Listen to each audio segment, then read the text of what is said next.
Super. Voilà le moment où j'essaie, Hello et Thomas, de vous présenter. Hello, tu es formatrice en communication et marketing, caennaise et fière de l'être.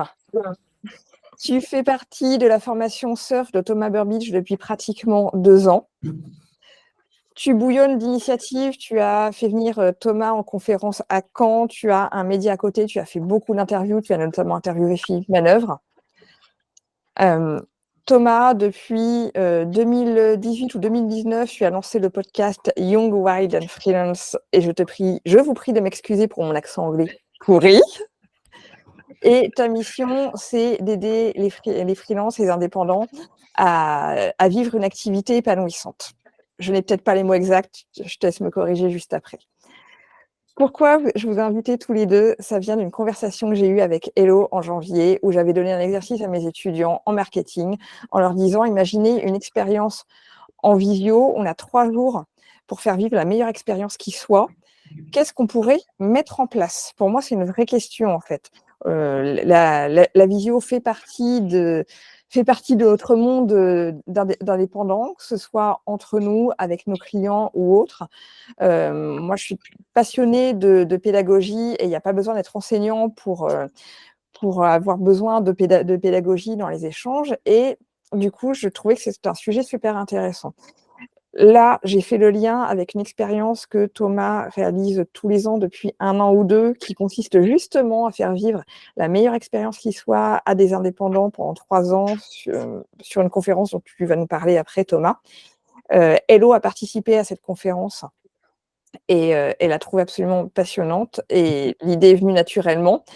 Est-ce que vous pourriez venir tous les 2, Hello et Thomas, nous parler justement de cette approche? Donc je pense qu'après on aura plein de questions aussi sur ce que tu fais, Thomas, sur comment tu aides les freelances et tout ça, mais la porte d'entrée, c'était cette approche pédagogique et comment est-ce qu'on fait vivre ces expériences, de façon à ce que ça sorte des cases et que ce soit chouette. Est-ce que j'ai dit beaucoup de bourde? Ça Non, va? aucune. Tu as été parfaite, Stéphanie. Hello, est-ce que tu veux Formidable. compléter? Compléter quoi? Ce que j'ai dit de toi, parce que j'ai peut-être pas tout dit. Bah, Ou tu voulais qu'on sache de toi? il me semble quand même que tu as tout dit. Je travaille beaucoup sur, en plus, oui, la formation, c'est mon dada, la communication, c'est mon dada, la communication bien faite. Et je vais aller un peu plus vers le collectif et c'est pour ça que j'organise de plus en plus d'événements pour l'instant à Caen. Je vais bientôt les délocaliser, mais voilà. Si je peux compléter sur moi, c'est tout. Merci, Hello. Thomas, avant que je te demande de compléter, j'explique juste le fonctionnement pour qu'on puisse tous échanger, parce que l'idée, c'est que ce soit vraiment une discussion tous ensemble. Quand vous avez une question, un sujet que vous voulez aborder, je vais vous demander de le mettre dans le chat, comme ça, on ne se coupe pas la parole. Et dès que la personne qui parle a terminé, moi, je vais veiller à être attentive. Donc, c'est la première fois que je fais cet exercice-là à 18. Mais je vais veiller à être attentive et à indiquer à qui on passe la parole et qui voudrait s'exprimer. Est-ce que ça va à tout le monde comme ça? Ouais, je vais vous demander juste un peu d'indulgence parce que je ne suis pas une experte quand on est 18, mais on va faire ça au mieux, je sais que ça va bien se passer. Thomas, est-ce que je peux te laisser compléter ta présentation?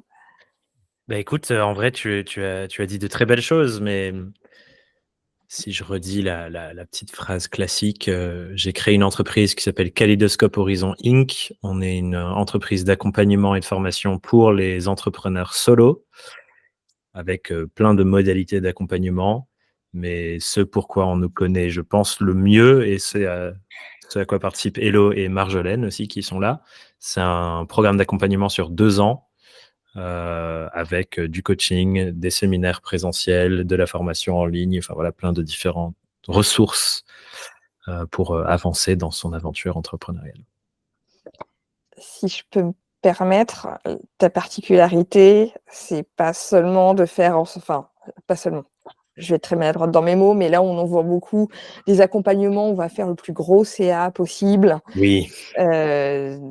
toi, ta façon d'accompagner, c'est pour arriver à un équilibre perso, pro, un bien-être global.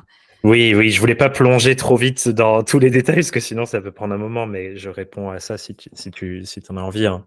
Notre spécificité, c'est que dans notre pédagogie, on a 3 dimensions qu'on essaye de marier tout le temps. La première dimension, c'est une dimension business, réflexion, développement entrepreneurial classique. On la marie avec une réflexion épanouissement personnel, parce qu'il y a des stratégies de développement d'entreprise qui sont au service de l'épanouissement de l'entrepreneur derrière. Il y en a aussi qui sont au détriment de l'épanouissement de l'entrepreneur derrière l'entreprise. Donc ça, c'est déjà 2 choses qu'on marie. Et la troisième, c'est ce qu'on appelle la pensée systémique. C'est prendre du recul sur notre place individuelle dans le monde, dans les écosystèmes humains et naturels dont on fait partie. Et on essaye de trouver le point de rencontre parce qu'il y a aussi des choses qui sont au service du développement de l'entreprise et de l'épanouissement individuel, mais qui coûtent aux écosystèmes humains dont on fait partie. Donc, on essaye de marier toutes ces différentes choses-là.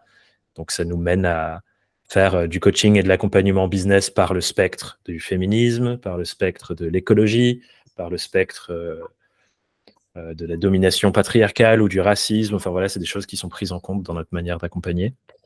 Parce que, par exemple, on ne peut pas accompagner une personne genrée au féminin de la même manière qu'un mec pour prendre la parole sur les réseaux sociaux, parce que nos éducations sont absolument différentes dans ce qu'on nous a dit depuis notre enfance.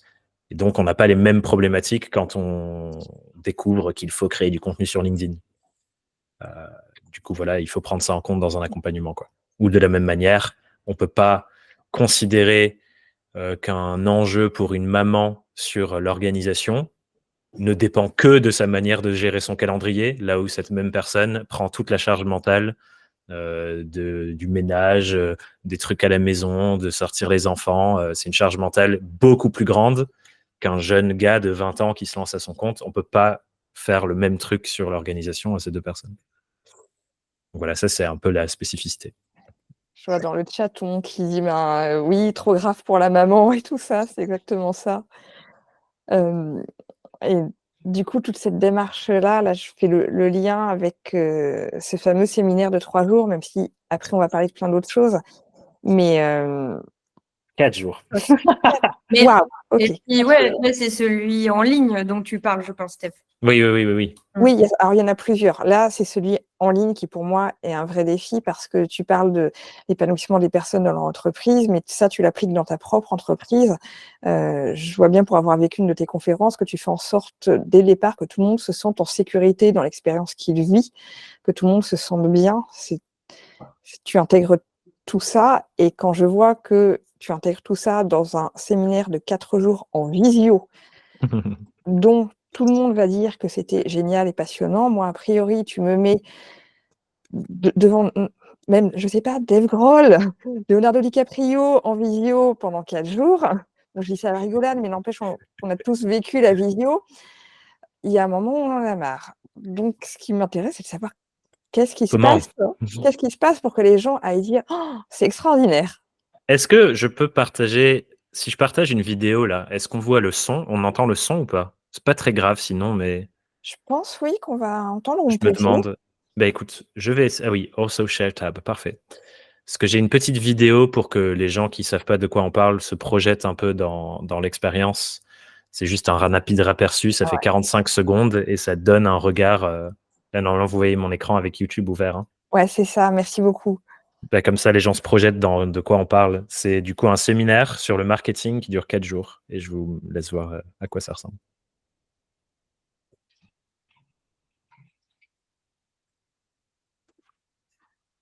On n'a pas le son. Vous n'avez pas le son. Eh bien, du coup, je pense que je vois pas trop comment faire pour l'avoir. Alors, on a déjà l'image et on voit beaucoup de matériel. Also share tab audio. Je vais réessayer comme ça, mais... Ah oui, share a tab. Partage une fenêtre. Sinon, tu nous mets le lien, comme ça on ouvre chacun de notre ordi. Ouais, je vous ferai ça au pire. Par contre, j'ai Il y a des fermé la liens fenêtre. qui sont partagés pendant la conversation. N'hésitez pas à les mettre dans le chat parce que tous les liens qui seront partagés, je vous les renvoie aussi demain dans la newsletter. avec les Je accès. pense que là, vous allez avoir le son. On va y retester. Mais je relance la vidéo et au pire, Ah ouais. je vous remettrai le lien. Waouh. La house.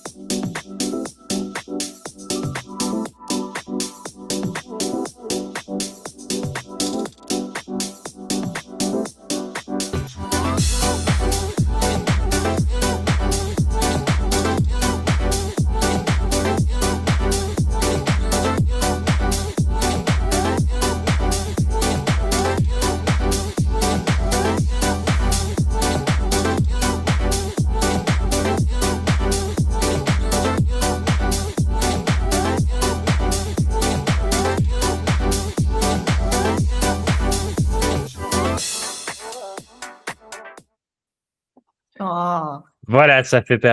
On peut se rendre un peu compte avec ça. Tac.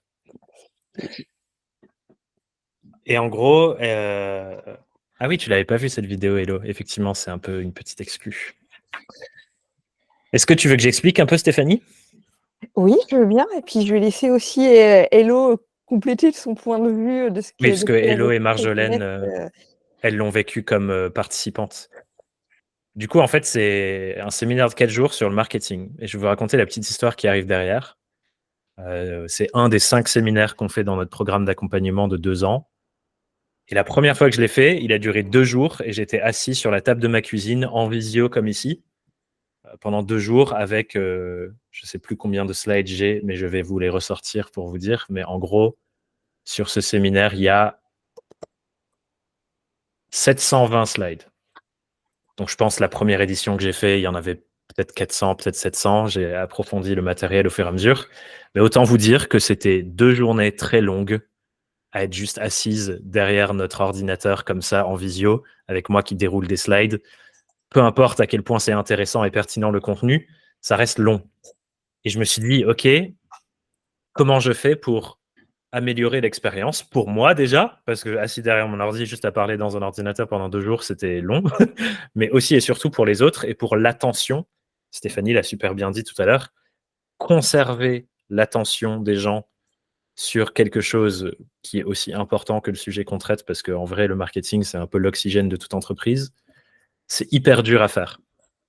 Et du coup, je me suis mis un peu à réfléchir à comment on fait pour en ligne, parce que on fait beaucoup d'autres séminaires en présentiel, la majorité des autres sont en présentiel, mais celui-là, je voulais le conserver en ligne. Comment on fait pour en ligne garder l'attention des gens pendant aussi longtemps, sachant que 2 jours, je me suis rendu compte que c'était pas assez et je voulais en faire plus. Et donc, c'est monté à 4. À 3, puis à 4 d'ailleurs. C'était 3 la semaine suivante, puis à 4 l'année d'après. Et c'est là où, du coup, on a intégré beaucoup de choses que vous avez vues dans la vidéo. Le dynamique en studio, parce que, en fait, je peux le faire un peu ici, mais c'est beaucoup moins immersif pour moi. Donc, la dynamique en studio, avec les gens sur un énorme écran, sur la galerie Zoom, comme ça, je vois les gens, ils sont avec moi. J'ai un écran où je les vois avec moi. Il y a eu cette réflexion-là, la réflexion de la musique. La musique joue un gros rôle dans ce séminaire pour venir appuyer sur certains moments. Donc, il y a des moments avec des exercices. Ça va être des musiques très tranquilles et basses. Il y a des moments de remontée en énergie. On a beaucoup travaillé du coup sur tout le cheminement du séminaire, les moments où la musique monte et la musique baisse. Et il y a un timing qui est pensé pour qu'on reste tout le temps dans l'attention. Il y a une réflexion aussi sur comment on utilise notre corps pendant ces 4 jours. Si on est assis comme ça, on ne peut pas être assis comme ça pendant 4 jours. Donc, il y a plein de rythmes sur l'énergie du corps. Des moments où les gens sont assis, puis on les fait se lever, puis on les fait se réasseoir. Il y a des moments dans le corps, vous avez vu, il y a du yoga, il y a de la danse. Il y a des moments, cette année spécifiquement, on a fait venir des gens qui font de l'art de la scène avec de la musique pour rythmer les trucs. Voilà, il y a une réflexion pour en faire une expérience au-delà de juste l'apprentissage. Et ça donne beaucoup plus de corps à la pédagogie qui est derrière. Et on pourra rentrer un peu dans les détails de tout. Stéphanie, j'imagine que tu as des questions. Mais voilà ce que je peux dire, peut-être un premier niveau de point d'entrée. Et peut-être... Ouais, vas-y, je te laisse reprendre, Stéphanie. Vas-y. Bah, j'allais dire peut-être que Hello, tu peux parler de pendant les 4 jours, comment tu le vis justement sur l'attention, parce que c'est le truc, je pense, sur lequel on a le plus travaillé, c'est comment on garde l'attention des gens pendant 4 jours. Peut-être que là, c'est le moment où tout d'un coup, elle me dit non, moi, j'ai pas du tout suivi pendant 3 jours sur les 4 et tout, c'est J'étais cool. trop occupée à troller le chat. Et Mais à ouais, peut-être changer. tu peux parler de ton côté ou Marjolaine aussi qui a vécu Bah, ça. En fait, nous, on l'a vécu en plus toutes les deux ensemble dans ce contexte. On était ici, dans cette salle, en physique. Marjo, elle est revenue à Caen parce que bon, fallait pas le vivre ailleurs qu'ici, ce séminaire. Et bon, déjà, il y a aussi toute une préparation. Je trouve que vous nous préparez à l'avance. On reçoit des mails peut-être un mois avant, et puis après 10 jours avant, et puis de plus en plus, et tout est bien cadré. Et puis les conseils, il y a vachement de conseils dans le dernier mail, je me souviens. Enfin, je me souviens sans me souvenir, mais faites-vous à manger, machin, mais pas trop lourd et tout. Donc, bon, on était là-dessus et on a essayé, je pense, Marjo, de se préparer au mieux. On a fait nos repas et tout, comme ça, on n'allait pas trop être trop stressé parce que, vraiment, dites-vous qu'on est ça commençait à 8h, Thomas 8h30. Et Mais des fois, ça finit vers. 20h. En prenant en compte le yoga. Le yoga, Ouais, ça peut être une 8h. fois, il y a un soir, on a bossé jusqu'à 7h, 7h30. Ouais. C'est des grosses journées. C'est vraiment pareil avec. Bon, on avait quand même bien 1h et demie le midi quand même pour voilà, on allait marcher tout ça. Mais c'est vrai que c'était très intense mais en fait, je vois pas le temps passer.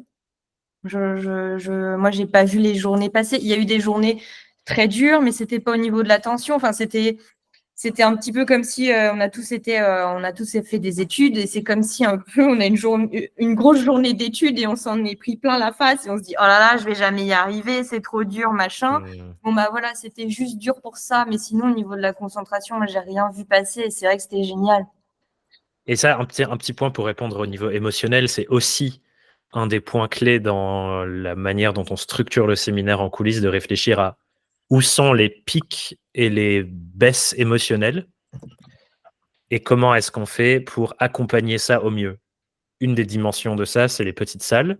Pendant ce séminaire, à peu près toutes les 1 heure, je crois, on met les gens dans des petites salles pour bosser à plusieurs, pour avoir des temps d'écho mutuel. Et ça change beaucoup de choses déjà sur l'apprentissage, parce que le moment où on apprend le plus, c'est quand on transmet à quelqu'un d'autre. Donc, le fait de retransmettre certaines infos que moi j'ai compris plus que quelqu'un d'autre, ça fait la différence. Et aussi, on a un soutien émotionnel de là, je galère avec ce sujet et il y a quelqu'un en face de nous à qui ça fait écho. On n'est pas juste seul derrière son ordi. Et il y a plein de temps qu'on fait aussi un peu coaching, où il y a quelqu'un qui a une difficulté, je la prends en live devant tout le monde et on discute de son sujet, on essaye d'approfondir et de débloquer. Et je vois la question des participants. Sur les différentes années, ça fait 3 ans qu'on le fait en studio comme ça. On a eu, je crois, le plus gros nombre de participants, ça devait être 47. Et là, cette année, on devait être 25, effectivement, je pense. C'est comme ça, ouais. Il y a Lucie qui avait une question aussi. Moi, je me demandais juste si toi, tu étais indépendant ou si c'était ton entreprise et tu avais des salariés ou comment ça se passe du coup Est-ce que tu les fais intervenir juste sur cet événement-là? Comment ça Les fonctionne? intervenantes de cet événement, c'est effectivement des prestats, des gens avec qui j'ai envie de bosser sur cet événement par rapport à ce qu'elles partagent, qui sont payés facture pour venir. Ça a changé d'année en année qui le fait, mais en gros, il y a toujours, cette année-là, en tout cas, il y a eu 2 speakers en plus de moi sur des parties spécifiques. En gros, le séminaire sur la dimension marketing, il est découpé en 4 jours. La première journée, c'est toute une partie sur mindset, rapport au marketing. Qu'est-ce que c'est le marketing? Comment on le réinvente d'une manière éthique et saine qui nous parle à nous et on crée toute une nouvelle définition. Ça, c'est un élément dont on parlera après. On envoie un livret. Je vais en retrouver un. Hello, elle a un livret à tout le monde pour suivre tous les exercices. Donc, il y a cette première journée. Les jours 2 et 3, c'est ce qu'on appelle du coup la dimension science du marketing. On a un cheminement en 10 étapes et du coup, sur les 2 jours, on les traite une par une, qui vont de la visibilité jusqu'à la recommandation. Et sur chaque étape, on parle de la famille marketing inbound et la famille marketing outbound. Et du coup, chaque speaker qui vient avec moi, il y en a une pour le inbound, une pour le outbound. Et moi, je fais le pont et le lien entre les deux. Et ensuite, cette année, on avait C'est une grosse équipe de Presta pour le coup, qui sont toutes facturées sur la Presta. Personne n'est salarié, à part mon associé, mais mon associé, elle ne travaille pas sur cet événement. Enfin, elle n'intervient pas sur celui-là. Donc, il y a les 2 speakers. Il y a notre cuistot qui s'occupe de toute l'équipe pendant la semaine et qui fait la cuisine pour tout le monde parce que c'est impossible pour l'équipe de gérer ça sinon. Enfin voilà, moi genre je parle 10 heures par jour sur scène. Si je devais gérer la cuisine en plus, c'est mort. Donc on a une cuistot. Il y a l'équipe technique, donc il y a la personne qui qui gère le studio. On a un réalisateur qui fait toute la mise en scène, le passage des caméras, gestion des lumières, tout ça. On a un ingé son qui gère toute la partie des micros, les passages de musique. On a quelqu'un qui gère l'animation du Zoom, donc qui est dans le chat, qui fait la répartition dans les petites salles, qui fait la modération, qui gère des soucis toujours en individuel, parce qu'il y a des gens qui ont des galères techniques, c'est elle qui gère ça en direct. Et ensuite, sur scène, il y avait aussi cette année 2 personnes qui ont fait de la musique et la personne qui est en charge de la gestion du bien-être des participantes, qui vient faire des sessions yoga, étirement tout au long de la journée. Il y a matin, après-midi, soir. Il y en a 3 par jour. Voilà, donc c'est une grosse équipe. Il y a Amélie qui rebondit justement sur ce que tu viens de dire avec une question. Yes, je la vois, elle est super, très intéressante comme question. Du coup, ce séminaire, en termes de coût, je crois que cette année, c'était presque autour de 20 et quelques mille euros en termes de coût, ce qui est conséquent. Comment on absorbe ça avec 25 inscrits? En fait, ce qui se passe, c'est que c'est un des séminaires qui est inclus dans le programme des gens qui sont dans notre accompagnement de 2 ans. L'accompagnement sur 2 ans, c'est un programme de groupe pour une 30aine de personnes. Et en gros, le business model, il est pensé pour que les gens qui s'inscrivent à ce programme de suivi, ça finance tous les séminaires, plus notre REM à moi et mon associé sur une année. Clairement, on n'est pas richissime avec ce programme-là, d'autant plus qu'on pratique des prix qu'on veut assez engagés. On a des personnes qui rentrent sur le programme chaque année avec un programme de bourse, parce que situation de vie, et du coup, on met en place des choses là-dessus, notamment parce que je ne fais plus confiance au système du RSA qui est en train d'être déconstruit et démantelé par notre cher gouvernement. Ça, c'est un autre sujet. Mais pensée systémique politique, ça rentre en compte dans comment on gère notre tarification. Mais le programme SURF couvre les charges de tous nos séminaires. Et ensuite, sur ce séminaire spécifiquement en ligne, il y a des gens qui ne sont pas dans le programme qui ont le droit de venir participer. Donc, chaque année, on fait quelques ventes en plus. Et ces ventes-là, elles sont là pour créer une marge qui permet notamment à moi de me rémunérer un peu mieux sur tout le temps que j'y passe. Mais par contre, c'est pas un séminaire où on gagne des sous. C'est un séminaire qui crée une super belle expérience, qui est hyper important dans notre pédagogie parce que c'est un des séminaires où on va le plus loin dans la partie vraiment business. C'est pas le séminaire qui nous fait gagner de l'argent. C'est pas du tout là où se trouve la marge de ma boîte. Au contraire, certaines années, comme cette année par exemple, on a perdu des sous dessus. Mais comme il y a plein de différentes choses qui sont en place, notamment le programme SURF, notre communauté sur adhésion, ça s'équilibre sur d'autres sujets. Mais effectivement, en tant que tel, si juste le séminaire se faisait tout seul, ce ne serait pas rentable. Ça dépend de l'équilibre sur tous les autres projets de la boîte. C'est tout un écosystème, ouais. Et une des raisons pour lesquelles il n'est pas rentable, c'est... Je suis parti en toute transparence avec vous, hein, c'est cool, mais voilà. C'est complet à toutes les réflexions derrière. Une des raisons pour lesquelles c'est difficile de le rendre rentable, c'est qu'on n'a pas encore trouvé le système de vente idéal qui permet aux gens de capter la profondeur de l'expérience sans avoir peur des 4 jours en visio. Et souvent, il y a plein de gens qui se disent « j'ai trop envie de le vivre, mais les 4 jours en visio, ça me fait trop peur. Je ne peux pas dégager ce temps pour être focus à 100%. » La problématique, c'est qu'il y a tellement de choses qui se passent dans ma boîte que souvent, on commence à vendre trop tard aussi, alors que c'est un programme qu'on devrait vendre toute l'année parce que dès janvier, les gens pourraient booker la date. Donc voilà, il y a plein de rouages qui font que c'est complexe. J'ai confiance qu'on va trouver la bonne recette à un moment donné et que du coup, on sera plus nombreuses que 25 parce qu'effectivement, je pense le moment où ce séminaire commencera à vraiment taper la force qu'il peut avoir, c'est justement quand le groupe sera un peu plus conséquent Parce que quand le groupe sera plus conséquent, l'expérience d'entraide et de collaboration entre tout le monde devient encore plus forte que quand on est seulement 25. Je me permets de rebondir sur ce qu'a dit Hello dans la préparation de l'expérience, parce que c'est vrai qu'au départ, je parlais de l'expérience en elle-même des 4 jours. Il me revient en mémoire ce que tu expliquais, Hello, est-ce que tu as sans doute vécu, Marjorie, c'est toute la préparation qui est en elle-même une fête. C'est-à-dire que là, où sur une formation lambda, les gens annoncent qu'ils vont 4 jours en visio et c'est bloqué dans l'agenda et ça commence le jour J. Là, il y a la préparation, mais l'enthousiasme de la préparation. Il y a le fait de se retrouver parce que, Hello, tu m'as dit que tu avais décidé de le vivre avec Marjo, mais que d'autres filles se regroupaient dans différents gîtes, enfin gîtes ou maisons ou autres pour le vivre ensemble.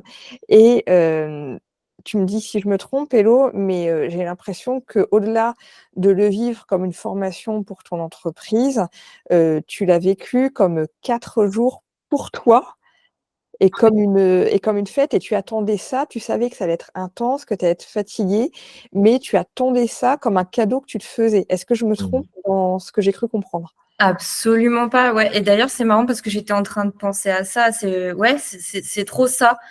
J'attends, c'est ma parenthèse à moi et c'est ça, c'est au service de tout, du perso, du pro finalement. J'attendais ça parce que effectivement, si ma boîte elle marche bien, bah après moi je marche bien aussi dans mon perso en fait. Donc ouais, c'est trop une bulle pour moi aussi.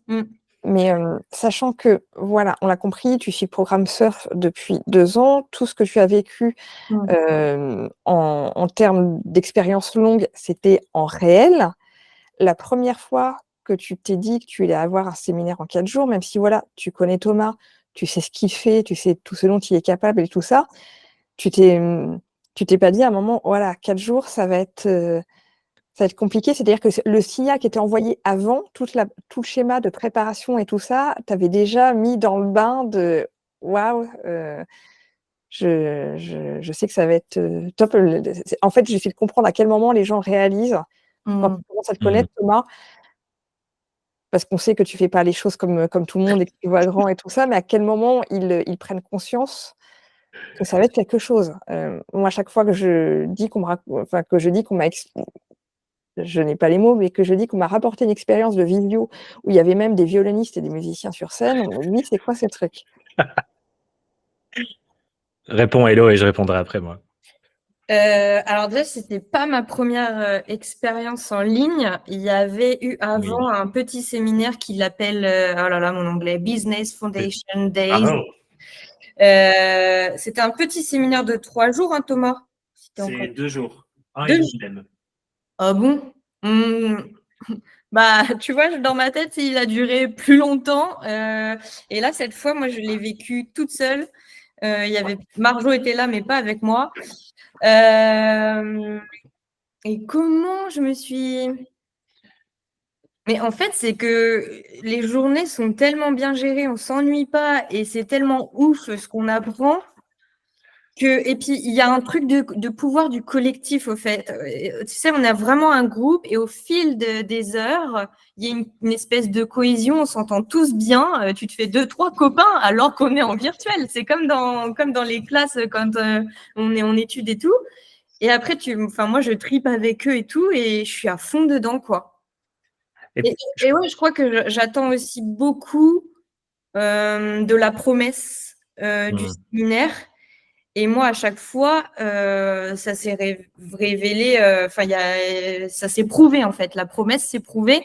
Donc, trop ouf, quoi. C'est pour ça qu'après, j'en sors, je peux te faire des audios sur WhatsApp et te dire, non, mais là, ça a trop changé. Enfin, moi, BAFD, c'est un de mes préférés. Enfin, je les ai tous énormément adorés, mais Business Foundation Days, j'étais ouf après. J'y ai vu clair dans ce que je voulais faire pour mon business, quoi. Où je devais aller, etc.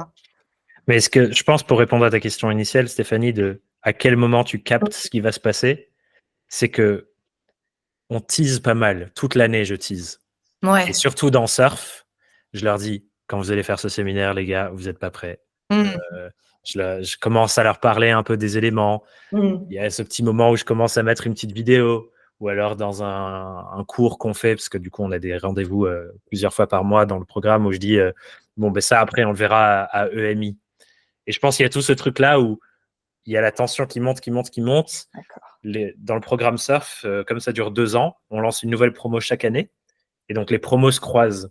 Et donc, des fois, tu discutes avec quelqu'un qui l'a fait l'an dernier, qui dit « Oh non, mais tu vas voir, c'est une dinguerie. » Et donc, il y a une espèce de truc qui se passe où tu sais pas exactement ce qui va se passer, mais tu as des sons de cloche différents de différents côtés qui font qu'il y a une espèce de tension qui commence à grimper. Et après, on a tout le truc que tu mentionnais tout à l'heure, les mails qu'on envoie en avant, le petit protocole d'entrée qui fait que, pareil, on essaye de faire monter la tension petit à petit.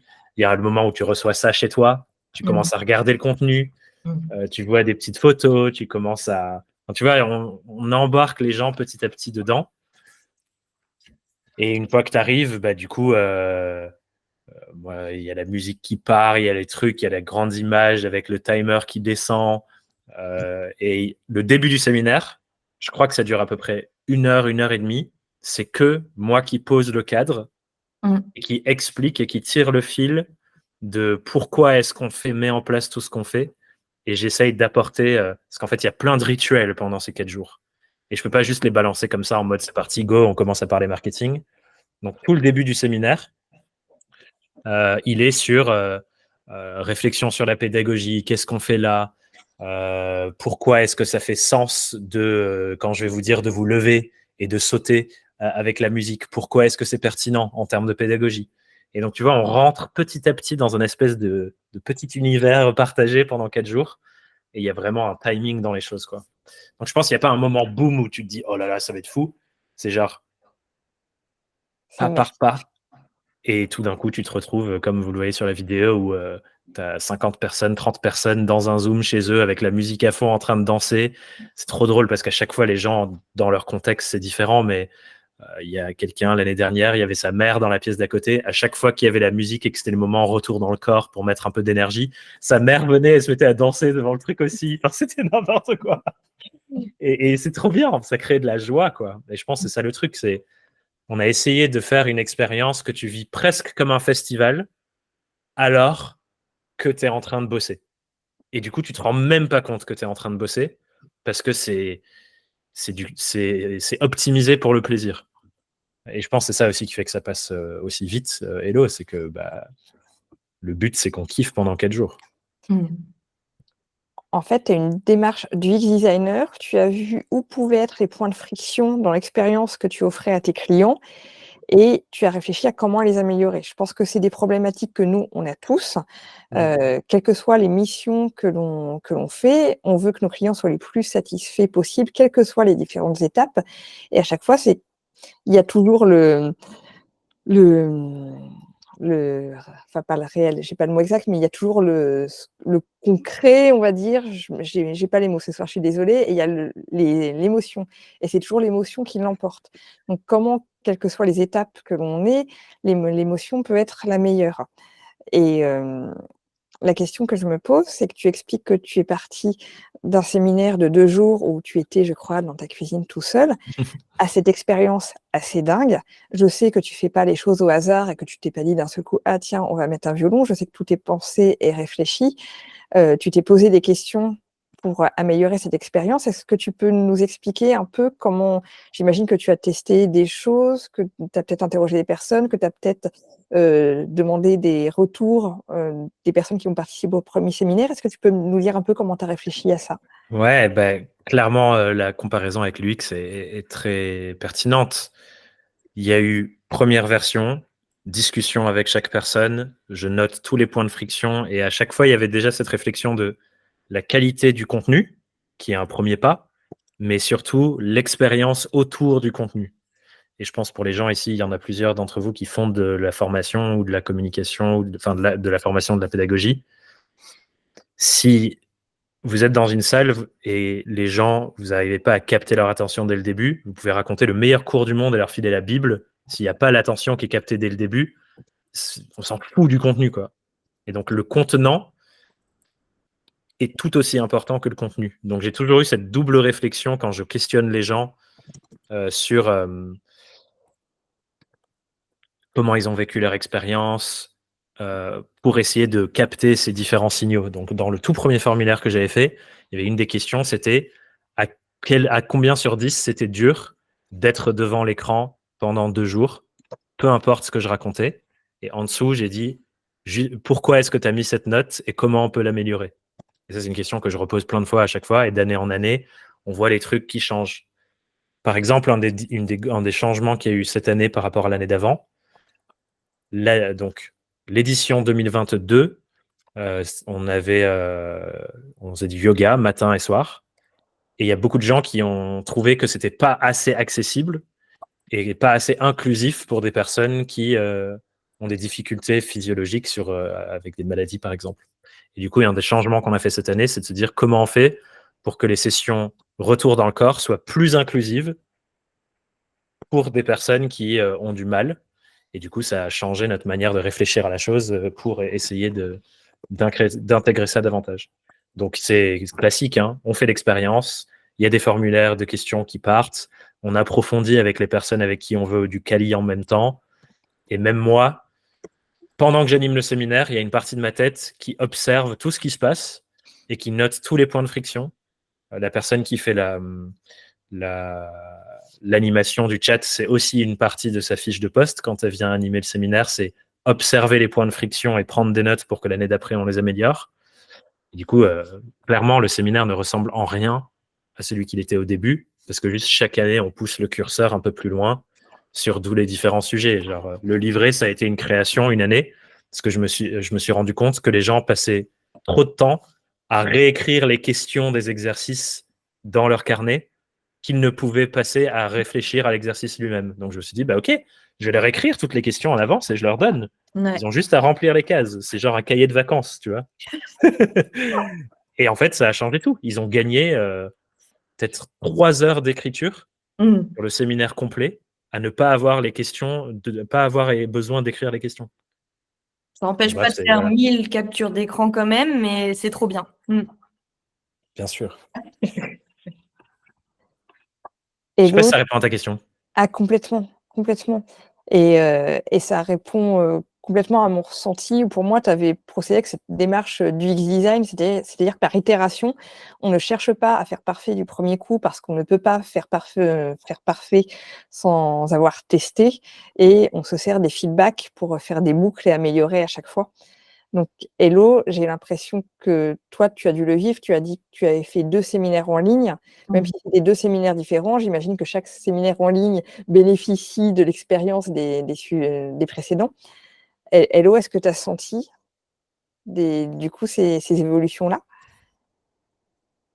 Redis-moi plus la question, je ne suis pas sûre de comprendre les... Tu as vécu 2 séminaires Oui. et Thomas explique qu'à chaque séminaire, il en tire des enseignements pour améliorer le suivant. Donc là, je sais que c'était 2 séminaires différents.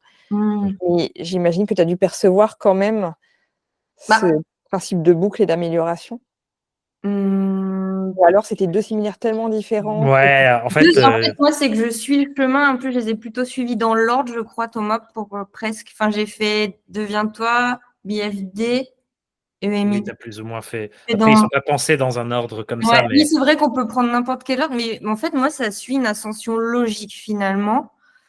Mais enfin là, dis-toi, moi, je forme au marketing et je vais dans un séminaire Excellence Marketing. Et c'était ouf parce que déjà, en plus, j'étais avec Marjo. Et moi, c'est ça que je lui ai dit à la fin. Je n'ai pas souffert de ces séminaires parce que j'ai rien appris, mais en même temps, j'ai appris des trucs de ouf et ça a changé ma vision.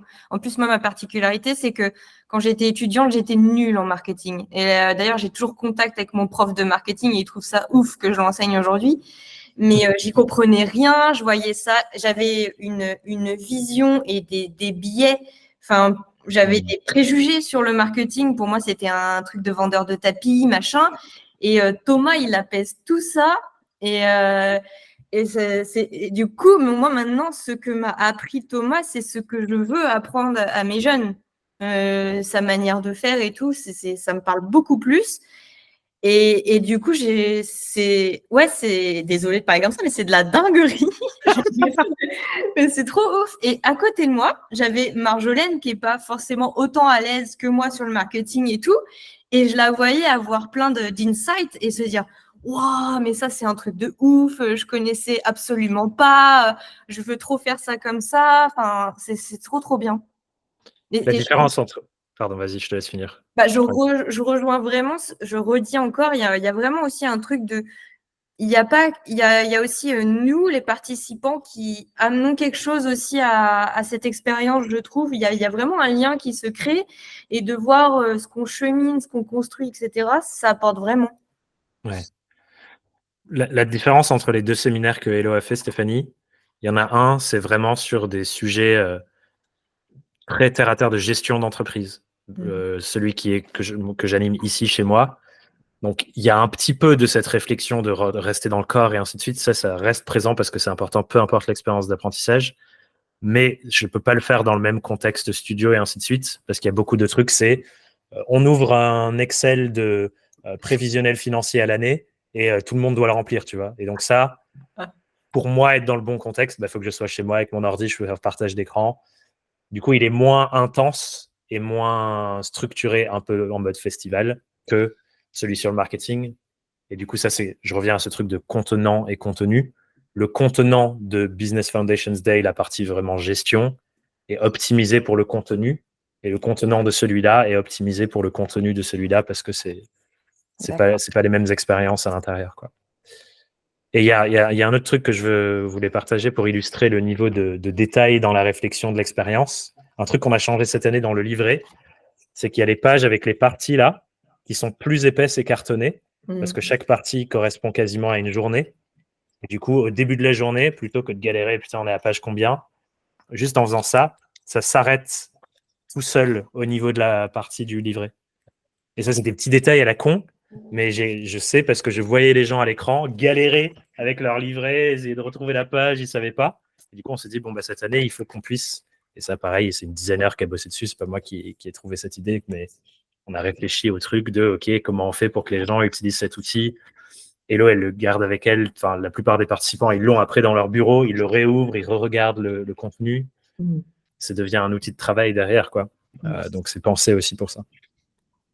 Je vois dans le chat qu'Audrey demandait quels sont les points abordés dans les grandes lignes et Hello a répondu partie 1, cadrage du séminaire, partie 2, la science du marketing, partie 3, construire son marketing. Waouh! On a une capture d'écran si tu veux, Audrey. Je ne sais pas si on voit tout, mais. Audrey, est-ce que ça répond à tes questions? Est-ce que tu as fait ta capture? Ouais, en fait, la première journée, je ne me rappelle plus trop, mais après, on passe vraiment 2 jours à décrypter chaque étape de ce que tu appelles le chemin du marketing. Donc, de la pré-vente à la vente. Et ça, j'ai trouvé ça très intéressant. On reste longtemps sur la vente, vraiment, toutes les pré-étapes avant la vente, l'intention d'achat, etc., tout le cadrage, l'acte d'achat, et puis après, tout ce qui se passe après. Et puis, on revient et tu comprends que le marketing, c'est une boucle tout le temps comme ça, quoi. Ça, c'est ouf aussi d'avoir ça en tête. Ouais, en gros, là, pour refaire la structuration, la première journée, c'est, je vais vous lire le titre dans le livret, le marketing, un mindset de contribution.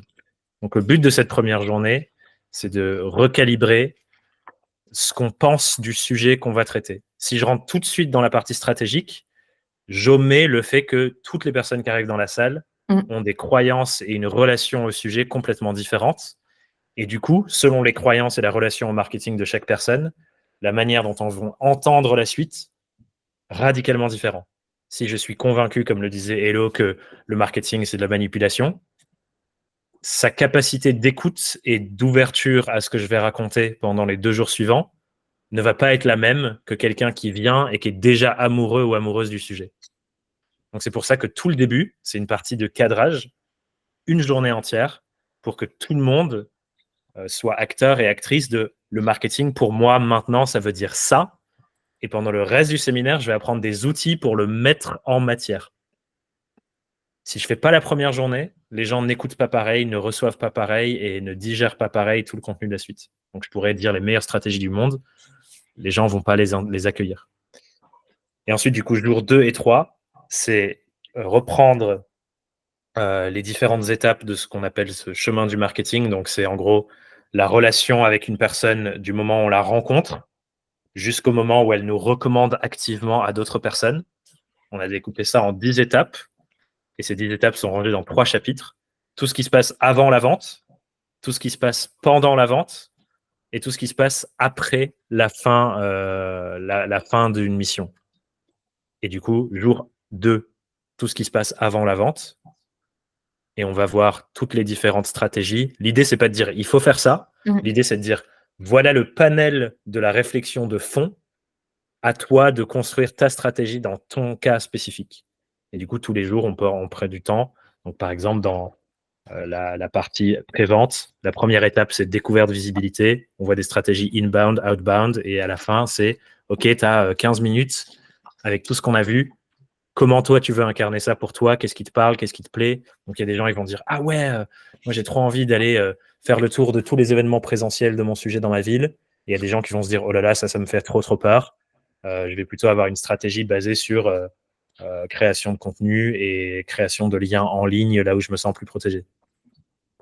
Et on fait ça d'étape en étape sur tous les trucs. Donc, jour 2, avant la vente. Jour 3, pendant la vente.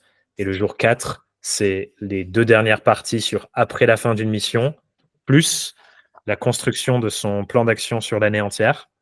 Donc, on reprend tout ce qu'on a vu dans le séminaire. On fait prioriser aux gens les chantiers les plus importants et les répartir sur les trimestres de l'année qui démarre pour que tout le monde se dise OK, à la fin du séminaire, on est fin novembre. L'année 2024, je sais ce sur quoi je vais travailler a priori sur chaque trimestre pour améliorer mon marketing. Mais au-delà de ce qui est dedans, je pense la réflexion plus sur la pédagogie qui est importante, c'est le cadre de réflexion de pensée sur le sujet. Donc, par exemple, imaginons, je rentre dans une salle avec des étudiants qui ont 17 ans et je vais leur parler de santé mentale. Il faut réfléchir pour ouvrir cette discussion, comment je fais pour que des gamins de 17 ans qui n'ont jamais eu à se poser cette question se disent que c'est le truc le plus important auquel ils peuvent prêter leur attention pendant les 2 prochaines heures. Donc, je dois rentrer dans leur monde, leur montrer que je les comprends, leur montrer que je sais ce qui se passe dans leur jour et pourquoi, du coup, ce que je vais raconter, c'est pertinent. Le jour 1 du séminaire est dédié à ça. Je rentre dans votre monde, je vous montre que vous avez raison de penser ce que vous avez pensé, c'est OK, mais vous pouvez avoir un choix de voir les choses autrement et voici pourquoi c'est pertinent pour vous. Puis, il y a le contenu. Et ensuite, il y a comment on utilise le contenu pour, en vrai, faire des choses dans notre vie. Et ça, c'est un truc que je dis dès le début du séminaire. Le savoir, ce n'est pas le pouvoir, malgré ce qu'on nous a appris. Le savoir, c'est un pouvoir potentiel. Ce que je sais dans ma tête, c'est un pouvoir potentiel. Ça ne me sert à rien jusqu'à ce que je l'active et je l'utilise. Et c'est pour ça que la fin du séminaire, c'est plan d'action. Qu'est-ce que tu fais? À quel moment? On met dans ton calendrier. Genre, je crois qu'un des derniers exercices, c'est on a un calendrier d'une semaine type. Et on fait faire ça aux gens. Et on leur fait mettre dans leur calendrier Google. Vous voyez, on a ça dans le livret, comme ça les gens le retrouvent. Donc l'idée, c'est comment tu rends activable le savoir. Et après, pour les gens de surf, on a les suivis mensuels pour qu'ils continuent de le faire. Mais ça, c'est une partie hyper importante, quoi. Et Thomas, est-ce qu'on pourrait pas... C'était une question de Lucie qui a des super questions d'ailleurs. Est-ce que tu pourrais pas parler un peu de tous les profils? Elle l'a posé il y a un moment. Et ça rejoindrait un petit peu aussi sa dernière question où elle dit, est-ce que tu boostes un peu les gens quand même? Elle dit, je pense à toutes ces personnes qui se cachent un peu derrière la création de contenu. Moi, tu pousseras jamais quelqu'un à aller à l'encontre de ce qu'il veut. Ça, c'est pas du Thomas Burbidge. Par contre, dès que les gens vont lui poser des questions, faut pas hésiter dans ce séminaire. Puis les gens n'hésitent pas à poser « Ah, moi, je coince là, j'y arrive pas et tout ». Et alors là, on a du Thomas Burbidge. Il a toujours une réponse qui colle trop bien, quoi. Et puis les autres participent en plus, hein, je redis. Tout le monde après, on s'aide les uns les autres, quoi. Et du coup, si tu peux aussi nous parler un peu de tous les gens, parce que je n'en parlerai pas aussi bien. Ce qui se passe souvent, c'est que les gens qui viennent, c'est effectivement pas des gens qui sont déjà en mode la vente, c'est génial, j'adore ça, croissance, croissance, croissance. On attire des gens par notre discours sur la pensée systémique et ainsi de suite aussi, qui sont en mode j'ai pas envie de tomber dans les comportements des pires capitalistes du monde et en même temps, il faut que je vive de mon entreprise. Ah, j'ai perdu comment je vais.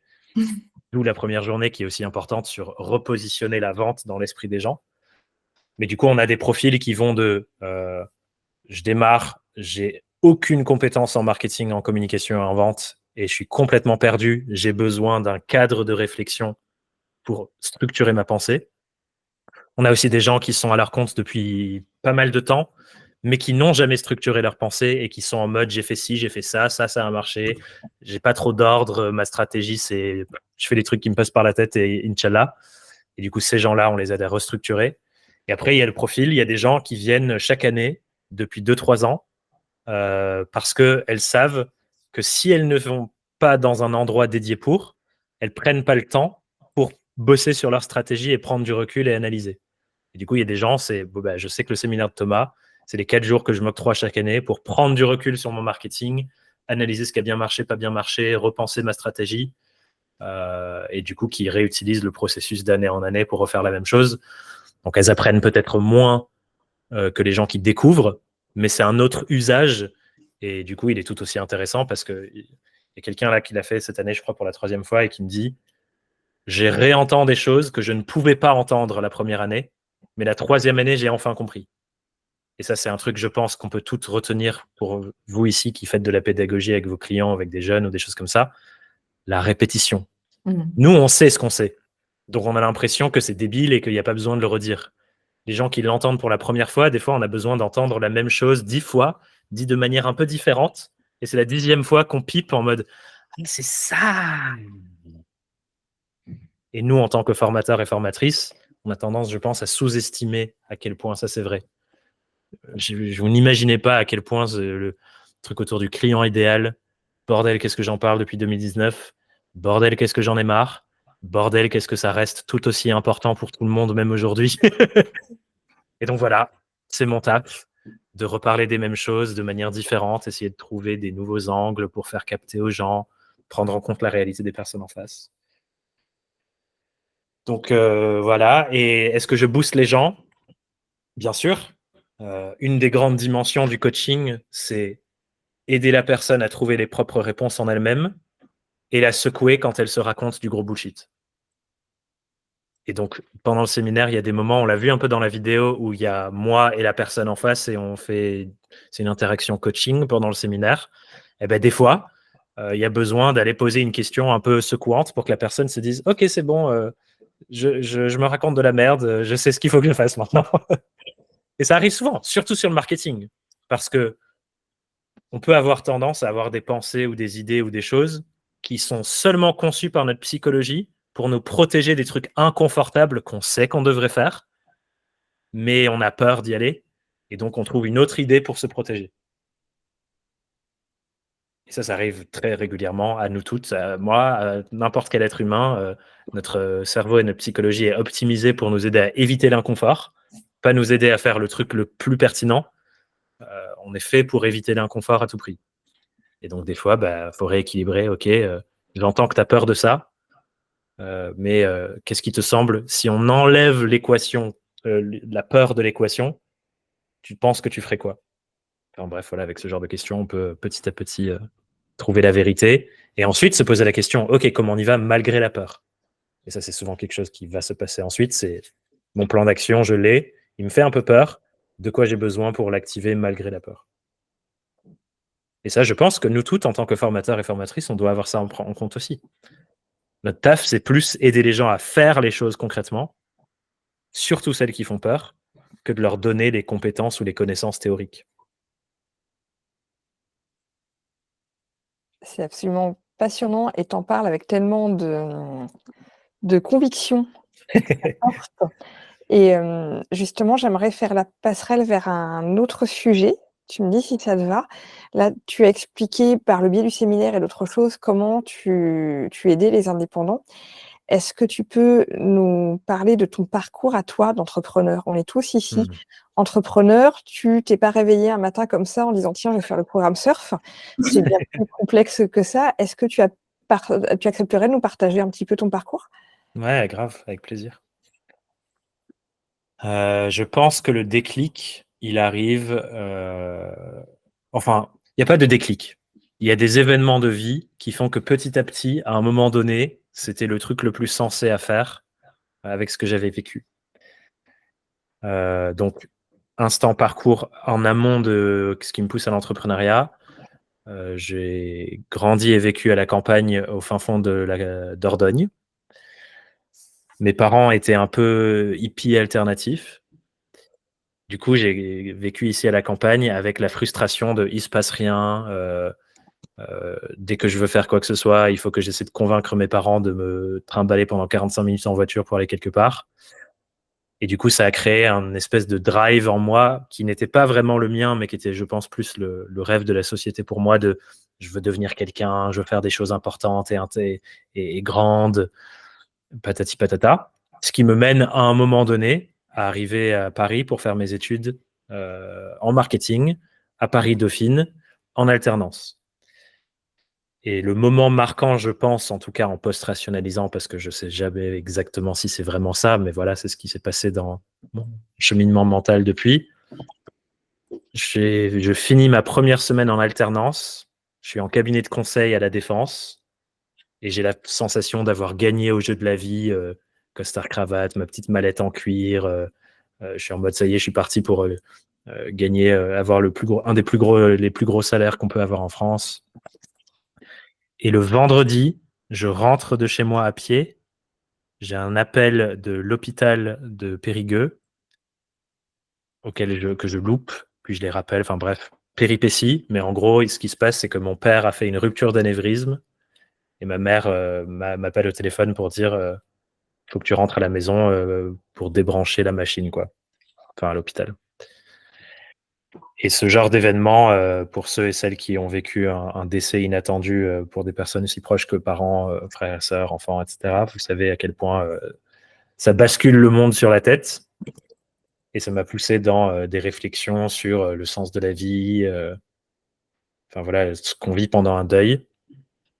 Et ça m'a beaucoup rapproché de mon père et de la philosophie de mon père. Et il y a un petit hôtel ici avec une photo de mon père. J'en ai un devant moi aussi là sur le bureau. Et en me rapprochant un peu de ce que lui a vécu dans sa vie, j'ai vu que il avait reçu beaucoup d'injonctions de ses parents, de ses frères, sur ce qu'il devait faire, ce qu'il devait être. C'était le dernier d'une fratrie de 4. Ses grands frères ont fait des trucs de ouf professionnellement. Ses 2 parents étaient des docteurs hyper reconnus partout. Ça, c'est son père. Mon grand-père en buste, là. C'est un buste qui a été fait par l'association des ingénieurs d'Angleterre ou une connerie comme ça pour le récompenser pour ses écrits sur la productivité des usines. Et du coup, je pense qu'il a eu beaucoup de pression. Et lui, il a décidé, je ne vais pas utiliser mes études, je vais aller racheter une ferme défoncée en Dordogne, je vais la retaper de mes mains, et ça va être ça ma vie. Et je veux un truc simple, et je veux kiffer, et je ne veux pas faire un truc immense selon les attentes de quelqu'un d'autre. Et quand j'ai compris ça dans mon cheminement de deuil, je me suis dit, est-ce que moi, je suis en train de suivre le chemin que quelqu'un a tracé pour moi, ou est-ce que je suis en train de suivre le chemin que j'ai tracé pour moi-même? Et à l'époque, j'étais plus en cabinet de conseil, j'étais en agence de stratégie de marque à Paris, en alternance encore. Et je me suis dit, en fait, je crois pas que j'ai envie de passer ma vie là à faire ça. Je crois pas que j'ai envie de faire des charrettes et de me coucher à 3h du mat parce que Nespresso attend que demain on leur rende un concept de packaging et être payé au lance-pierre parce que c'est un métier passion. Et du coup, c'est là où je me suis lancé en freelance, en me disant, en me racontant l'histoire, qu'en étant à mon compte, eh ben, j'aurais plus de mains pour me construire la vie que j'ai vraiment envie de vivre. À l'époque, je ne savais pas ce que c'était parce que j'avais 20 ans, 21 ans. J'étais en mode, je ne sais pas ce que c'est pour moi une vie bien vécue. J'ai 20 ans, je bouffe des pâtes. Mais a priori, si je suis freelance, quand je saurai, j'aurai plus de matière de la construire. Et je pense que vous avez peut-être eu des réflexions similaires sur la liberté, etc. Donc ça, je deviens freelance. Petit à petit, en freelance, je vis plein d'aventures. Je rencontre la personne qui deviendra mon associé, qui est à l'époque ma première coach. Je découvre le monde du coaching. Enfin voilà, et de fil en aiguille, j'en suis venu à me rendre compte que je prenais plus de plaisir dans le fait de parler à des gens, leur poser des questions, leur partager des conseils, que de faire des missions de stratégie de marque. Donc j'ai commencé à faire différentes choses. J'ai lancé le podcast purement par... j'ai envie de parler avec d'autres freelances de ce qu'on vit ensemble et qu'on juste on enregistre. Et c'est devenu un truc beaucoup plus gros que ce à quoi je m'attendais. Voilà, de fil en aiguille, j'en suis venu à où j'en suis aujourd'hui. Mais c'était pas, comme tu dis, Stéphanie, je me suis pas réveillé en disant je vais être coach. Non, pas du tout, quoi. Genre, presque, je le suis devenu malgré moi. C'était pas un choix conscient.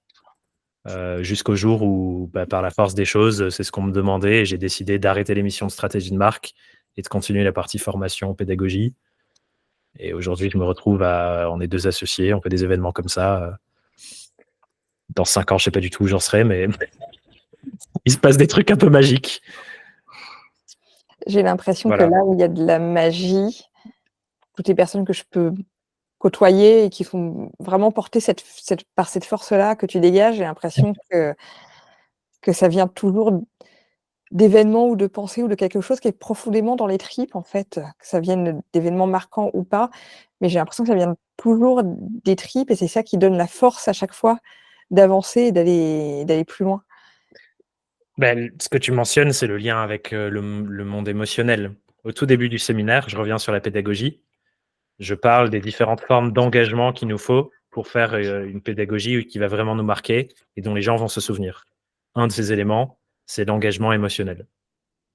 Et quand on lie notre monde émotionnel avec notre monde cognitif, et du coup, dans l'entrepreneuriat, pareil, quand mes émotions et mon monde interne est aligné avec mes actions, c'est là où, du coup, effectivement, comme tu le dis, plus de force, plus de créativité, plus de résilience, plus d'envie, plus de détermination, etc., etc.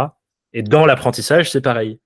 Si les gens n'ont aucune émotion engagée dans leur parcours, ils s'en foutent, quoi. Tu vois, c'est juste, pensée qui rentre, pensée qui sort, concept théorique qui rentre, concept théorique qui sort. Et c'est là où, du coup, je fais beaucoup de trucs dans les séminaires comme ça, de visualisation ou de parler sous un spectre assez émotionnel pour illustrer des sujets, genre connecter les gens à c'est qui une personne que tu as eue dans ta vie, où genre tu avais tellement envie de l'aider et c'était tellement important pour toi son projet que ça te touchait, que tu as peut-être pleuré. C'est au service de ces gens-là le marketing. Et tu vois, je rentre par cette porte-là plutôt que par la porte très froide de les 1 000 € de chiffre d'affaires que tu veux le mois prochain. Pourquoi tu les veux? Enfin, tu vois? Ou alors de connecter un salaire décent, pas avec juste cool, j'ai ça sur mon compte bancaire, mais avec ce que ça permet pour ta famille, ce que ça permet pour tes enfants. Pour qui tu fais ça, en fait? Tu ne le fais pas pour toi, tu le fais pour les autres avant tout. Et bref, quand on fait tout ça, là, après, quand tu viens parler de visibilité derrière, ça touche pas les mêmes endroits dans le cœur, mais aussi dans le cerveau. Et ça imprègne plus profondément les principes. Et donc, c'est vrai, effectivement, sur nos aventures entrepreneuriales, c'est vrai dans la pédagogie aussi. Je pensais que ce soir, tu allais nous donner les 3 hacks pour devenir millionnaire en travaillant 2 heures par jour. Je suis déçue là. Tu sais très bien que c'est pas vrai, tu sais que j'allais pas faire ça. Tu commences à me connaître, Stéphanie. D'ailleurs, je ne savais pas ce que j'allais raconter en venant ici, donc personne ne savait. Non, mais tu ne sais pas que moi, je mets toujours la petite blague pourrie qui va bien. Pardon. Et quand tu parles d'émotion et de tout ce qui porte, c'est quelque chose que je retrouve chez Hello aussi. Je me souviens quand la première fois qu'on s'est rencontrés, Hello, tu m'as parlé modestement de ton média.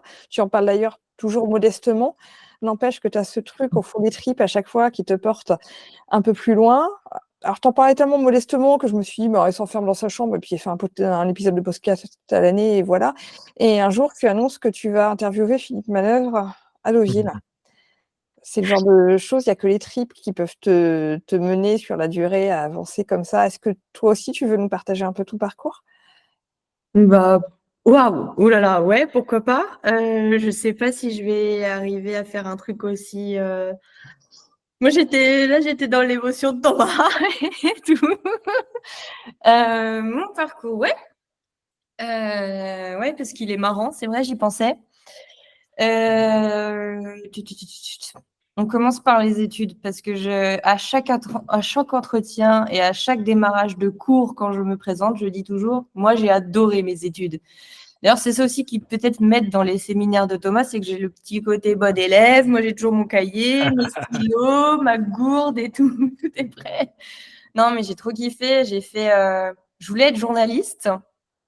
Et j'en avais trop marre au lycée d'avoir tout le temps le même emploi du temps, les mêmes matières et tout. Moi, j'avais besoin de liberté, j'avais besoin de changer et d'apprendre, en fait. Et je me souviendrai toujours du prof principal qui dit à ma mère, si Élodie va à la fac, c'est pour rien foutre. Et j'ai tellement rien foutu à la fac que j'ai fait 2 licences à la fois. J'ai fait information, communication et psychologie, parce que je suis trop curieuse aussi dans la vie. Et en fait, un jour, je vais en amphi avec un pote qui était en psycho. Et je me suis dit, waouh, c'est trop de la bombe ce que vous apprenez, j'ai trop envie de le faire. Et puis quelqu'un d'autre qui me dit à côté, mais tu sais que tu peux en faire 2 à la fois. Ah bon? Donc, watch me m'inscrire à la double licence. Et donc, j'ai trop aimé. Par contre, pareil, au bout de 3 ans de licence, j'en avais un peu marre. Je voulais avoir les compétences terrain et tout parce qu'on faisait des petits stages, mais c'était pas trop ça.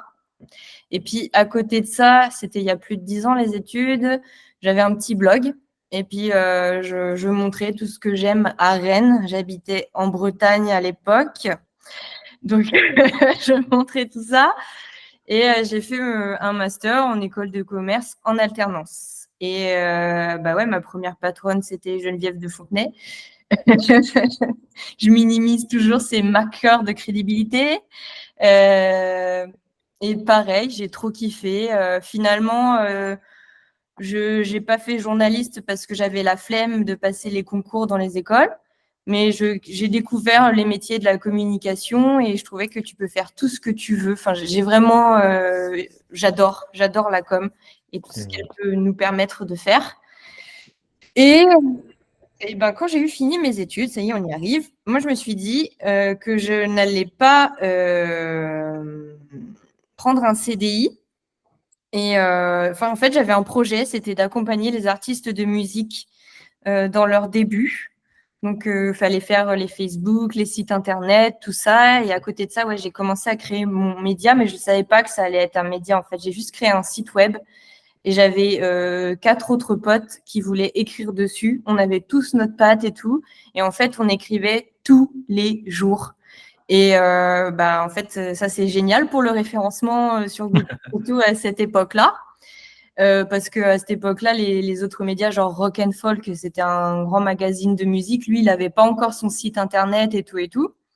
Donc, nous, on faisait notre petit bout de chemin, puis petit à petit, en fait, moi aussi, c'est là que avec tout ce que j'avais appris en com dans mes expériences, moi, je développais des partenariats à côté, donc j'allais toquer comme ça. Ouais, j'ai un site internet, ça te dirait qu'on interviewe tel ou tel artiste? Donc voilà, et on nous disait souvent oui, parce que quand ils voyaient le site internet tout beau, tout propre, voilà.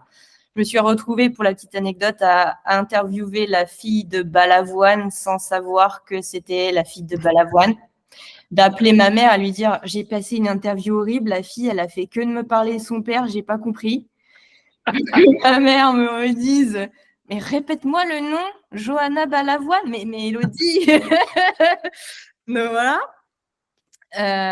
Et donc, ouais, on se dit... et au final, on se dit, tiens, on ferait bien la tournée des festivals de musique en France. Et tous les festoches de musique nous ont fait confiance, nous ont dit oui. Enfin, c'était un truc incroyable. Par contre, je me suis très, très mal rémunérée parce que j'étais toute jeune. J'avais une relation à l'argent assez spéciale. Et du coup, ce projet, il s'est arrêté au bout de 4 ans. C'était un échec, très dur à vivre quand même. Et donc, après, j'ai été dans le salariat. J'ai bossé pour Le Diable, j'ai bossé pour Bolloré. J'étais chargée de web marketing et responsable relations clients. Alors, c'était top. J'ai appris énormément le fonctionnement d'un grand géant et tout ça, tout ça. Et j'ai vu la corruption de mes propres yeux, manager toxique et tout. Donc, un jour, je décide de démissionner parce que ça n'avait plus de sens. J'écoutais l'album d'Orelsan, c'est pour ça que je le cite tout le temps. Je l'écoutais littéralement tous les jours et genre rêve mieux. Genre, je pleurais avant d'aller au bureau parce qu'il disait rêve mieux. Et ouais, un jour, j'ai eu le courage de poser ma dème et de me dire, en fait, je vais retourner freelance, en fait. Enfin, moi, j'ai besoin. Et j'avais commencé à former les gens petit à petit. Et voilà, je rencontre aussi Marjolaine sur mon chemin qui me parle de Thomas Burbidge parce que je lui dis ouais, je vais revenir, j'ai envie de me remettre à mon compte, mais j'ai trop peur. Voilà, j'avais toujours dans la gorge mon échec d'avant en fait. Et voilà, ça fait 2 ans que je suis revenue à mon compte et que la vie est plutôt belle. Voilà. Ouais, c'est pas, j'ai toujours peur parce que là, je vais quitter Caen. Donc, c'est un nouveau défi dans mon parcours et tout. Il faut retrouver des nouveaux clients et tout. Mais ouais, sincèrement, je me sens quand même sereine et grandie de par toute cette formation aussi que j'accumule, le réseau, etc. En fait, je me suis fait la promesse de pas rester seule dans mon coin. Donc, c'était peut-être une de mes erreurs avant. Et donc, je suis contente de suivre de surfer. Voilà. Je sais pas si c'était bien ou pas comme petite presse. Moi, j'ai trouvé ça génial de vous entendre tous les deux parce que alors, personnellement, vers ce que disent les autres, moi, ça me fait un effet assez fort sur 2 choses. Le premier, c'est de vous sentir, alignés avec ce que vous voulez faire, ce que vous ressentez. On sent que vous êtes à votre place, là où vous êtes. Et la deuxième chose, c'est de voir que tout ce parcours, il est venu petit à petit avec, ce qui, d'un point de vue extérieur, peut être vu ou comme un succès ou comme un échec. Ça reste tout simplement un chemin qui vous a amené à une situation qui là, vous permet d'être aligné avec ce que vous êtes, même si j'imagine que le chemin continue toujours. Et moi, personnellement, ça me fait beaucoup de bien. Je sais pas, j'ai l'impression qu'on m'a fait un énorme câlin et c'était super chouette. Il y a beaucoup de commentaires aussi dans le chat et il y avait une question intéressante de Lucie qui disait: «Vous avez quel âge?» Je pense que je vais me sentir vieille. Moi, j'ai 41 ans et je pense alors c'est dans le chat, Lucie, que tu demandais, je pense, l'âge qu'on a. Donc j'ai 41 ans. C'est vrai que dans cette démarche-là, dans cette approche-là d'entrepreneuriat, il y a beaucoup de jeunes, j'ai l'impression, moins de 30 ans, mais on est quand même pas mal, à plus de 30 ans, à avoir cette approche-là. Moi, je vous propose de mettre dans le chat, hem, que chacun mette son âge. Et puis, si vous avez des questions, des commentaires sur les parcours de Thomas et Hello, vous avez commencé, n'hésitez pas. Moi, je lis au fur et à mesure quand il y a des questions. J'essaie de faire attention à ce que tout le monde puisse poser ses questions. Allez, je me lance, je vois que personne ose mettre son âge. Moi, j'assume mes 41. Non, moi, Je suis fière de 41 Moi, j'ai ans. mis déjà, je vais Ouais, avoir 30 dans 2 mois. le chat, en fait. Ah oui, ok. 41, 27, 44, 34. Moi, je vais avoir 33, hyper je crois. Je crois. 40, Je 27, suis arrêtée à 30, en fait.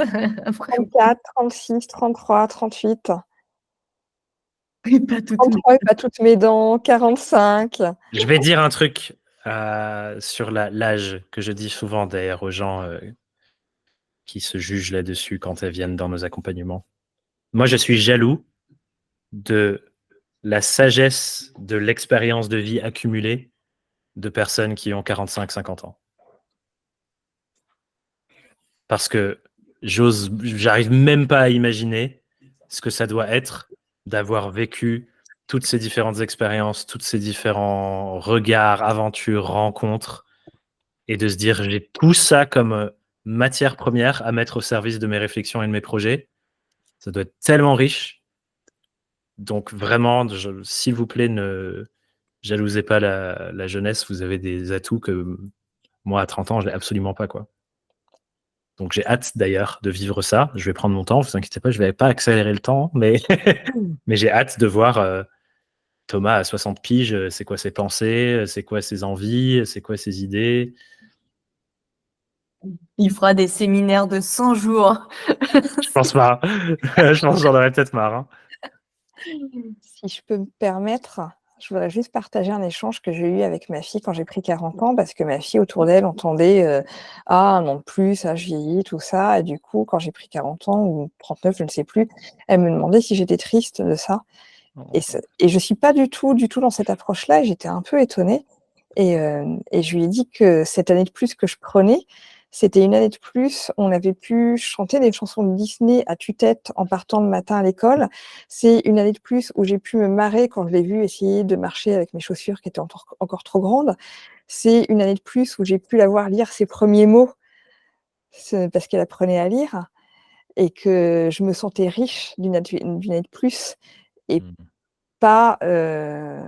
pas cette sensation d'année perdue. C'est quelque chose que je voudrais vraiment transmettre à mes enfants et qui pour moi fait que cet âge-là, en fait, on est riche de 41 ans ou de l'âge qu'on a et je vois que Lisiane demande si elle peut réagir à ça. Je pense que c'est réagir à l'âge, c'est ça, Lisiane? Ça allait bien avant que tu parles et ton discours, j'ai la voix enfin, ça va pas trembler, mais j'ai une boule dans la gorge. Le rapport aux enfants, tout ça. Bref, je voulais réagir à ce qu'avait dit Thomas, le complexe. Moi, je l'ai longtemps eu, comme beaucoup, et encore plus en arrivant, en me lançant en entrepreneur, où je fais souvent partie de la team Vioc. J'ai plus le complexe depuis que je fais plein de visios comme celle-ci, où je m'aperçois que la jeunesse, je vais parler comme une vieille bourrique, vous m'amenez autant en fait, et vous m'amenez un regard sur le monde que je peux plus avoir. Moi maintenant je regarde côté, c'est terrible à dire, mais j'en fais le constat et c'est clair, je regarde l'avenir de mes enfants comme, il y a pas longtemps je regardais le mien, mais maintenant c'est plus celui de mes enfants et je regarde plutôt du côté de ma fin de carrière, on va appeler ça comme ça d'un point de vue trop. Et le fait de brasser et d'être souvent avec des vingtenaires, trentenaires, quadras, ça va encore, c'est plus ma team, mais en fait, vous avez votre projection de la vie et dans un monde qui a vachement changé par rapport à ma jeunesse à moi et c'est cool d'avoir votre regard. Ça permet de rester dedans déjà et de pas tout lâcher, de continuer à comprendre le monde avec votre regard et c'est vachement important. Donc voilà, c'est juste pour témoigner de cet apport, et de la mixité des âges qui est vachement, gagnante. Voilà, merci. En espérant que ça vous serve, hein, c'est pas pour le plaisir C'est formidable. de passer, Je dois juste mentionner, Stéphanie, que je vais devoir filer Oui. parce qu'il y a le reste de ma maisonnée qui a sonné la cloche de à table. Et je pense que tout le monde va avoir faim, c'est l'heure de manger pour tout le monde. Je pense qu'on avait de toute façon fait le tour du sujet. Je me sens pleine de gratitude pour ces échanges que j'ai trouvés hyper intéressants. Certains d'entre nous ont dû partir plus tôt, j'enverrai de toute façon le replay. Thomas, je tiens à souligner à quel point tu as été facile d'accès et je suis vraiment reconnaissante parce que quand on t'a proposé cet apéro visio, qui n'est qu'un petit apéro que l'on fait comme ça de façon informelle, tu as dit oui tout de suite, tu es toujours extrêmement généreux. Hello, tu as pris sur ton temps aussi. Donc merci vraiment à vous deux, c'était un super moment. J'envoie à tout le monde demain le lien du replay. Si cet apéro visio vous a plu, je vous invite tous à aller sur les réseaux, aller chercher Hello Thomas, à leur envoyer des petits messages parce que ça fait toujours plaisir. Et on n'a pas encore de rituel pour se dire au revoir. J'ai du mal avec le bruit et je sais que Thomas, tu as ce geste-là pour faire bravo, merci ou quelque chose comme ça. Je vous propose qu'on se dise au revoir comme ça. À très bientôt. Bonne soirée tout le monde. Et je vous laisse Merci monter beaucoup, le Stéphanie, chat. c'était formidable. Bonne soirée, merci. Des bisous. Au revoir à tout le Ciao. monde. Prenez Salut. soin de tout le monde. Et pour quand? Allez. Ma troll favorite. Allez, je m'en vais, bisous. Bye. Allez, je regarde partir. Des bisous. Salut. Ah, c'était trop bien.